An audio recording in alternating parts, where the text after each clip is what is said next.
नमस्कार, कंज्यूमर अड्डा में आपका स्वागत है और आपके साथ मैं हूं विपिन भट्ट। और आज बात करने जाने वाले हैं हम सीबीएसई के न्यू पैटर्न की कि ये नया पैटर्न आखिर है क्या।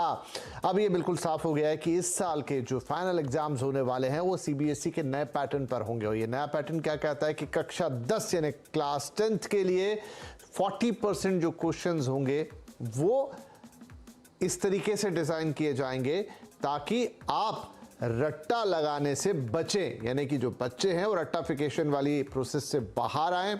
ये ऑब्जेक्टिव टाइप क्वेश्चंस हो सकते हैं, लॉजिकल रीजनिंग के क्वेश्चंस हो सकते हैं, ये अलग अलग कुछ ऐसे सवाल होंगे जिसमें बच्चे को अपना लॉजिक लगाना होगा।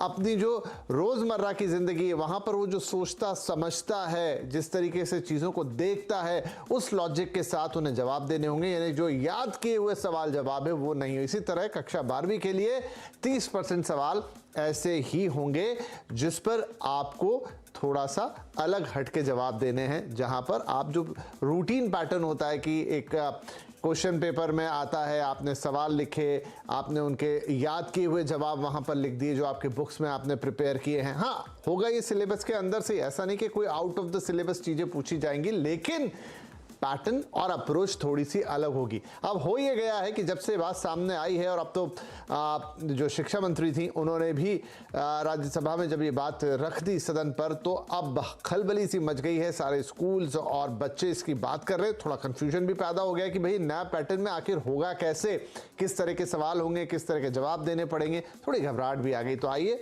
आज इसी को हम साफ करेंगे कि सीबीएसई का नया पैटर्न क्या है। और एक सवाल हमने आप लोगों से पूछा था ट्विटर पोल के जरिए, और वो ये कि क्या ये नया पैटर्न कंफ्यूजन पैदा कर रहा है या ये बच्चों का बेहतर मूल्यांकन करेगा।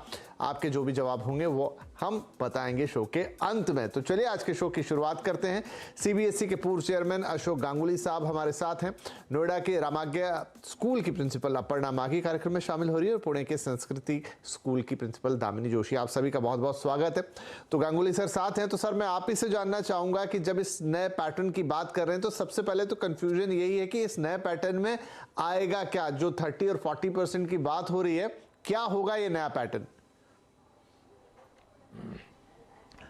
देखिए, कुछ ऐसा लग रहा है कि एक पर्याप्त भ्रांतियां इसमें क्रिएट की गई है कि ये कॉम्पिटेंसी बेस्ड क्वेश्चंस होंगे या क्या होंगे। तो पहले मैं स्पष्ट करा दूं कि कॉम्पिटेंसी बेस्ड क्वेश्चंस जो है इज ए मिसनोमर। ऐसा ये हो नहीं सकता है कि एक ही क्वेश्चन पेपर में कुछ क्वेश्चंस आपके कॉम्पिटेंसी बेस्ड होंगे और कुछ क्वेश्चंस आपके इनकॉम्पिटेंसी बेस्ड होंगे। देखिए, प्रश्न पत्र का ब्लूप्रिंट और डिजाइन में परिवर्तन एक नॉर्मल प्रक्रिया है और इस प्रक्रिया के दौरान वर्ष 2020 में सीबीएसई ने प्रारंभ किया था और उन्होंने ये कहा था कि जो हमारी क्वेश्चन पेपर मोस्टली जो नॉलेज बेस्ड होती है और जो केवल रोट लर्निंग के द्वारा बच्चे उसमें जो है उसका उत्तर देते हैं, आप इसको हटा करके आप application based questions, understanding based questions और सिंथेसिस एवल्यूएशन इस प्रकार की क्वेश्चंस आनी चाहिए। वर्ष 2020 में सीबीएसई ने इसको प्रारंभ किया था और ये उसके बाद से उन्होंने पिछले वर्ष अगर हम देखें तो कक्षा 10 में इसकी ऐसे क्वेश्चंस की प्रतिशत करीब 30% था और कक्षा 12 में जो है ये ऐसे 20% क्वेश्चंस की बात आई थी। वर्तमान में अब इसको बढ़ा करके क्लास 10th में जो है 40% और क्लास 12th में जो है इसको 30% जो है किया गया है। एक चीज मैं और स्पष्ट करा दूं कि इस वर्ष जो आपके कक्षा 12 के जो परीक्षार्थी इस बार सम्मिलित होंगे इस नए पैटर्न पर, उनके लिए कोई नई प्रक्रिया नहीं है, क्योंकि वे 2021 की परीक्षा में इस नई पैटर्न पर जो है ऑलरेडी जो है वो अपीयर हो चुके हैं और वो देख चुके हैं।